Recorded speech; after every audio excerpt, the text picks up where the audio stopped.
नमस्कार। आज हम एक ऐसे विषय की तह तक जा रहे हैं जो काफ़ी पेचीदा है और आजकल चर्चा में भी रहता है। टार्टेरिया। हमारे पास जो जानकारी है वो इस शब्द के दो बिल्कुल अलग पहलुओं को सामने रखती है। एक पहलू जो इतिहास की किताबों और पुराने नक्शों में मिलता है, और दूसरा जो एक आधुनिक, थोड़ी रहस्यमयी सी कहानी कहता है। तो आज हमारा मकसद है इन स्रोतों के आधार पे ये समझना कि इतिहास में टार्टरी का क्या मतलब था और ये एक महान टार्टेरियन साम्राज्य वाली बात आखिर आई कहाँ से। ये थोड़ा हैरान करने वाला है ना, कि कैसे एक पुराना भौगोलिक नाम एक पूरी खोई हुई उन्नत सभ्यता के सिद्धांत का आधार बन गया। चलिए इसी गुत्थी को सुलझाने की कोशिश करते हैं।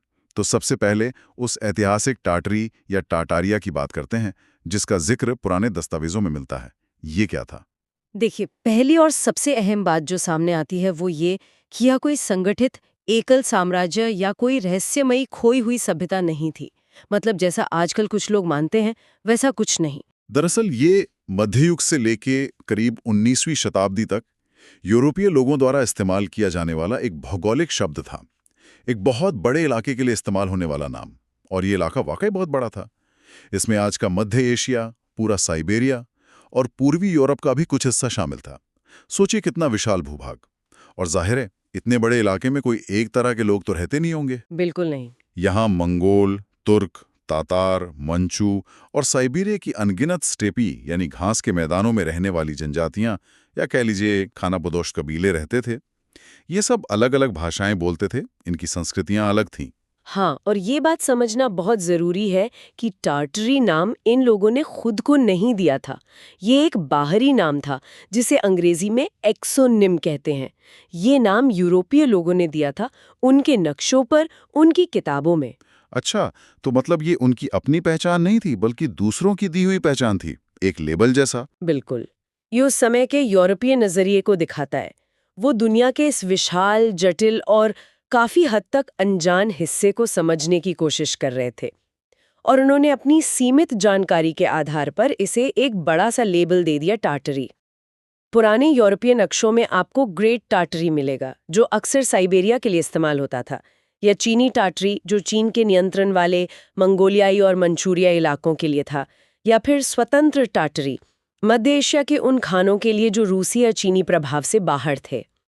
हम्म तो संक्षेप में ये किसी एक देश या साम्राज्य का नाम न होकर उन विशाल, विविध और यूरोपियन लोगों के लिए काफी हद तक अज्ञात क्षेत्रों के लिए एक सामूहिक शब्द था। सही कहा। ये नामकरण उस समय के यूरोपीय ज्ञान की सीमाओं का भी प्रतीक है एक तरह से। वो इन दूर दराज के इलाकों के राजनीतिक और सांस्कृतिक ताने बाने को पूरी तरह नहीं समझते थे, इसलिए उन्होंने एक आसान, व्यापक शब्द गढ़ लिया। ये तो हुई ऐतिहासिक बात। चलिए अब आते हैं उस विचार पर जिसने हाल के कुछ सालों में खासकर इंटरनेट पर काफी धूम मचाई है। एक महान टार्टेरियन साम्राज्य या टार्टेरिया का सिद्धांत। ये क्या कहता है? इस सिद्धांत का मूल विचार ये है कि अतीत में, बहुत ज्यादा पहले नहीं, एक विश्वव्यापी बेहद उन्नत सभ्यता मौजूद थी जिसे टार्टेरिया कहा जाता था। और ये सभ्यता किसी प्राकृतिक आपदा या युद्ध में खत्म नहीं हुई, बल्कि इसे जानबूझकर इतिहास से मिटा दिया गया, छुपा दिया गया। हाँ, और इस सिद्धांत के मानने वाले इसके पक्ष में कई तरह के सबूत पेश करते हैं, जैसा कि हमारे पास मौजूद नोट्स में बताया गया है। इसमें सबसे प्रमुख है वास्तुकला, आर्किटेक्चर। वास्तुकला? कैसे? मतलब इमारतों से? उनका मानना है कि दुनिया भर में, खासकर 18वीं और 19वीं सदी की जो भव्य, शानदार और अक्सर मिलती-जुलती दिखने वाली इमारतें हैं, जी। जैसे कि पुरानी सरकारी भवन, बैंक, रेलवे स्टेशन, कैथेड्रल, किले, वो असल में इसी टार्टारियन सभ्यता ने बनाई थी।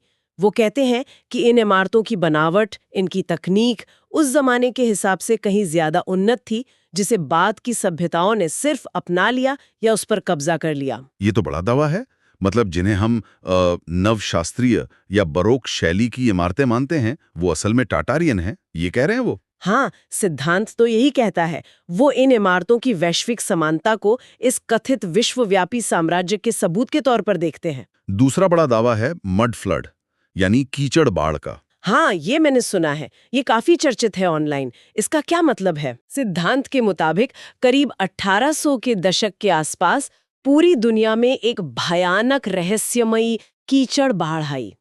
ये कोई सामान्य बाढ़ नहीं थी, बल्कि किसी अज्ञात कारण से हुई मिट्टी और कीचड़ की प्रलय थी, जिसने स्टार्टारियन सभ्यता के शहरों और इमारतों को कई फीट, यहाँ तक कि कई मंजिल तक नीचे दबा दिया। दबा दिया कीचड़ में? हाँ, और वो इसके सबूत के तौर पर उन पुरानी इमारतों की तस्वीरें दिखाते हैं जिनकी निचली खिड़कियां या दरवाजे जमीन के स्तर से नीचे दिखते हैं, या जिनकी पहली मंजिल आज के ग्राउंड फ्लोर जैसी लगती है।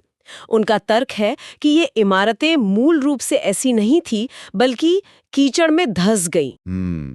और तीसरा मुख्य दावा क्या है? तीसरा दावा इतिहास के पुनर्लेखन का है। सिद्धांत कहता है कि इस मड फ्लड के बाद जो नई शक्तियां उभरी, यानी आधुनिक राष्ट्र राज्य, उन्होंने मिलकर टाटारिया के अस्तित्व के सारे सबूत मिटा दिए। इतिहास की किताबें फिर से लिखी गई, नक्शे बदल दिए गए, ताकि इस महान खोई हुई सभ्यता का सच हमेशा के लिए दफन हो जाए। और ये सिद्धांत यहीं नहीं रुकता, है ना? मैंने सुना है ये अक्सर और भी चीजों से जुड़ जाता है, फ्री एनर्जी वगैरह। बिल्कुल, ये अक्सर मुफ्त ऊर्जा के दबे हुए स्रोतों, ईथर जैसी वैकल्पिक भौतिकी, विशालकाय मानवों, छिपी हुई उन्नत तकनीकों और प्राचीन ज्ञान को दबाए जाने जैसे विचारों से भी जुड़ जाता है। ये सब मिलकर एक बहुत बड़ी वैकल्पिक इतिहास की कहानी बनाते हैं। यहाँ वाकई चीजें दिलचस्प हो जाती हैं कि कैसे पुराने नक्शों पर लिखा एक नाम, कुछ शानदार पुरानी इमारतें और जमीन में थोड़ी धसी हुई खिड़कियां, इन सबको जोड़कर एक पूरी खोई हुई वैश्विक सभ्यता की कहानी बुन दी गई है।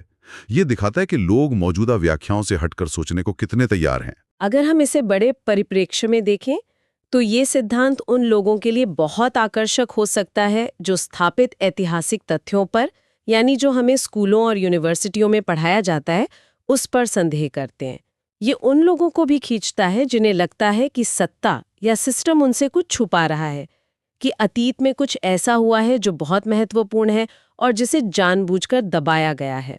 और शायद उन भव्य पुरानी इमारतों का रहस्यमयी आकर्षण भी इसमें भूमिका निभाता है। उन्हें देखकर वाकई लगता है कि इन्हें बनाने वाले लोग कितने कुशल रहे होंगे। कमाल की बनावट है। निश्चित रूप से भव्य वास्तुकला हमेशा से इंसानी मन में विस्मय, रहस्य और कभी-कभी सवाल भी पैदा करती है। ये सिद्धांत उन भावनाओं को एक सीधी नाटकीय व्याख्या देता है कि ये सब एक खोई हुई महान सभ्यता की निशानियां हैं। जैसा कि नोट्स में भी जिक्र है, ये विचार वैकल्पिक इतिहास और षड्यंत्र सिद्धांतों में रुचि रखने वाले ऑनलाइन समुदायों में काफी तेजी से फैला है। ये उन्हें इतिहास को एक बिल्कुल अलग, रोमांचक नजरिए से देखने का मौका देता है। तो फिर इस सब के बारे में मुख्यधारा के इतिहासकार, पुरातत्वविद और अन्य विशेषज्ञ क्या कहते हैं? क्या वो इस छिपे हुए टाटारियन साम्राज्य के सिद्धांत को कोई महत्व देते हैं? हमारे पास जो जानकारी है वो इस मामले में बहुत स्पष्ट है। अकादमिक जगत, यानी मुख्यधारा के इतिहासकार और विशेषज्ञ, इस विचार को पूरी तरह से अस्वीकार करते हैं। उनका कहना है कि इस कथित टार्टेरियन सभ्यता के अस्तित्व का कोई भी विश्वसनीय, ठोस ऐतिहासिक या पुरातात्विक साक्ष्य मौजूद नहीं है। सीधा सीधा कहें तो सबूत नहीं है। हाँ, वो न सिर्फ इसे अस्वीकार करते हैं, बल्कि सिद्धांत के तथाकथित सबूतों के लिए वैकल्पिक और ज्यादा स्थापित स्पष्टीकरण भी देते हैं। जैसे वास्तुकला की बात करें। हाँ, उन भव्य इमारतों का क्या, उनकी समानता का क्या? इतिहासकार बताते हैं कि जिन इमारतों को टार्टेरियन कहा जा रहा है, वो असल में जानी मानी, अच्छी तरह से अध्ययन की गई यूरोपीय वास्तुकला शैलियों का प्रतिनिधित्व करती हैं।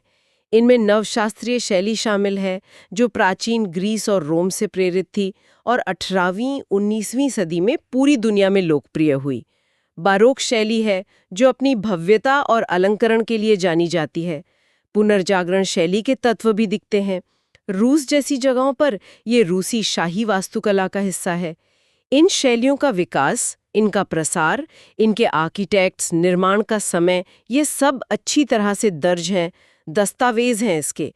इनकी वैश्विक समानता उस दौर के सांस्कृतिक आदान प्रदान और यूरोपीय प्रभाव का नतीजा है, न कि किसी एक रहस्यमयी सभ्यता का। अच्छा, और उस मड फ्लड या कीचड़ बाढ़ के बारे में उनका क्या कहना है? वो धसी हुई इमारतें? और शहरी पुरातत्वविद इसके लिए ज्यादा सामान्य और जमीनी स्पष्टीकरण देते हैं। पहली बात, असली स्थानीय बाढ़ें हमेशा से आती रही हैं और नदियों के किनारे बसे शहरों में गाद या मिट्टी जमा कर सकती हैं। ये तो होता है। दूसरी बात, शहरों का विकास परतों में होता है, लेयर्स में। समय के साथ पुरानी सड़कें और जमीन का स्तर ऊपर उठ जाता है क्योंकि नई परतें बिछाई जाती हैं, मलबा जमा होता है। इससे पुरानी इमारतों की निचली मंजिलें धीरे धीरे जमीन के नीचे चली जाती हैं। ये एक धीमी क्रमिक प्रक्रिया है जो दुनिया भर के पुराने शहरों में देखी जा सकती है। इसे किसी एक अचानक आई वैश्विक कीचड़ प्रलय से जोड़ने का कोई भूवैज्ञानिक या ऐतिहासिक आधार नहीं मिलता। कुछ मामलों में इमारत का निचला तल जानबूझकर आधा जमीन के नीचे बनाया जाता था, जैसे बेसमेंट या सेलर कहते हैं, जो आजकल भी होता है। ये बात तो सही लगती है। और वो पुराने नक्शे जिन पे टाटरी लिखा है, उनका क्या? जैसा हमने पहले चर्चा की, इतिहासकार उन्हें किसी छिपे हुए वैश्विक साम्राज्य का सबूत नहीं मानते। वो बस यही दर्शाते हैं कि यूरोपीय मानचित्रकार एशिया के उन विशाल कम ज्ञात भीतरी इलाकों को क्या नाम देते थे। ये मानचित्र उनकी जानकारी या कह लीजिए जानकारी की कमी को दिखाते हैं, न कि किसी एकीकृत टार्टेरियन राजनीतिक इकाई को। जैसे जैसे यूरोपीय ज्ञान बढ़ा, ये शब्द धीरे धीरे इस्तेमाल से बाहर हो गया और उसकी जगह ज्यादा विशिष्ट नाम आ गए, जैसे रशिया, चीन, सेंट्रल एशिया के देश। तो यहाँ पे मतलब ऐतिहासिक विश्लेषण का तरीका और ये जो वैकल्पिक सिद्धांत है, इसके तरीके में एक बुनियादी फर्क नजर आता है। पड़ताल और सहकर्मी समीक्षा यानी पीयर रिव्यू, इसमें व्याख्याएं हमेशा उपलब्ध साक्ष्यों पर टिकी होती हैं। दूसरी ओर ये टाटारिया सिद्धांत अक्सर विसंगतियों, तस्वीरों की व्यक्तिपरक व्याख्याओं और अलग अलग चीजों के बीच पैटर्न ढूंढने पर ज्यादा जोर देता है, भले ही उन पैटर्न का समर्थन करने के लिए मजबूत सबूत ना हो। ये स्थापित ऐतिहासिक और वैज्ञानिक तरीकों से अलग हटकर काम करता है। और पुराने नक्शों के संदर्भ को समझना भी जरूरी है, जैसा आपने पहले कहा था। हाँ, ये बहुत महत्वपूर्ण है। पुराने नक्शे सिर्फ भूगोल नहीं दिखाते, वो उस समय की राजनीति, शक्ति संतुलन, व्यापार मार्ग और बनाने वाले की दुनिया की समझ को भी दर्शाते हैं। किसी इलाके पर एक लेबल लगा देने का मतलब हमेशा ये नहीं होता कि वहां उस नाम का कोई संगठित देश या साम्राज्य था। ये सवाल उठाता है कि हम ऐतिहासिक स्रोतों, खासकर पुराने नक्शों या तस्वीरों की व्याख्या कैसे करते हैं। क्या हम उन्हें उनके अपने समय और संदर्भ में रखकर समझने की कोशिश कर रहे हैं, या हम उनमें वो अर्थ ढूंढ रहे हैं जो हमारी आज की धारणाओं या इच्छाओं से मेल खाते हों। से पता चली। पहली एक है वास्तविक ऐतिहासिक टार्टरी। ये मध्ययुगीन और उसके बाद के यूरोपियों लोगों द्वारा मध्य एशिया, साइबेरिया और आसपास के विशाल विविध भूभाग के लिए इस्तेमाल किया जाने वाला एक पुराना बाहरी भौगोलिक नाम था। ये किसी एक साम्राज्य या सभ्यता का नाम नहीं था, बस एक लेबल। और दूसरी है टार्टेरिया सिद्धांत। ये एक आधुनिक वैकल्पिक या कहें कि छद्म ऐतिहासिक सिद्धांत है जो एक कथित खोई हुई तकनीकी रूप से उन्नत वैश्विक सभ्यता की बात करता है। ये सिद्धांत मुख्य रूप से हाल के वर्षों में इंटरनेट के माध्यम से लोकप्रिय हुआ है और इसे मुख्यधारा के इतिहास या विज्ञान का समर्थन प्राप्त नहीं है। और इन दोनों के बीच का अंतर समझना बेहद जरूरी है। ये दिखाता है कि कैसे ऐतिहासिक शब्दावली या अधूरी जानकारी का इस्तेमाल करके बिल्कुल नई और कभी-कभी बहुत काल्पनिक कहानियां गढ़ी जा सकती हैं। ये हमें किसी भी जानकारी, खासकर जो ऑनलाइन मिलती है, उसके स्रोत और उसके पीछे के सबूतों पर सवाल उठाने के लिए प्रेरित करता है। हमें हमेशा पूछना चाहिए, इस दावे का आधार क्या है? क्या ये व्याख्या उपलब्ध तथ्यों से मेल खाती है या ये सिर्फ एक आकर्षक कहानी है? तो आज हमने इन स्रोतों के जरिए टाटारी शब्द के ऐतिहासिक सफर और उसके इर्द गिर्द बुने गए आधुनिक सिद्धांत की दुनिया में एक गहरी पड़ताल की। हमने देखा कि कैसे एक ही शब्द के मायने समय और संदर्भ के साथ इतने बदल सकते हैं, या यूं कहें कि बदले जा सकते हैं। तो इस सब का मतलब क्या है? क्यों ये जानना जरूरी है? मेरे ख्याल से ये चर्चा एक ज्यादा बड़े और दिलचस्प सवाल की ओर इशारा करती है, जिस पर श्रोता खुद भी सोच सकते हैं। आखिर क्यों कुछ विचार या सिद्धांत, भले ही उनके पक्ष में अकादमिक या वैज्ञानिक सबूत न हो, इतने आकर्षक बन जाते हैं और इतनी तेजी से फैलते हैं? क्या ये सिर्फ भव्य पुरानी इमारतों और रहस्यमयी नक्शों का रोमांटिक आकर्षण है, या ये हमारे समय में मौजूद संस्थाओं, चाहे वो सरकार हो, मीडिया हो या शिक्षा प्रणाली हो, के प्रति एक गहरा अविश्वास या मोहभंग को दर्शाता है? क्या लोग इतिहास के स्थापित और कभी-कभी जटिल लगने वाले संस्करणों से ऊब चुके हैं और आसान, ज्यादा नाटकीय स्पष्टीकरणों की तलाश में है। ये सोचने वाली बात है कि हमारे सूचना प्रधान समाज में कहानियां कैसे बनती हैं, कैसे फैलती हैं और कौन सी कहानियां लोगों के दिलो दिमाग पर कब्जा कर लेती हैं, चाहे वो कितनी भी अविश्वसनीय क्यों न लगें। वाकई ये सोचने के लिए गहरा बिंदु है। इस जानकारीपूर्ण पड़ताल के लिए धन्यवाद।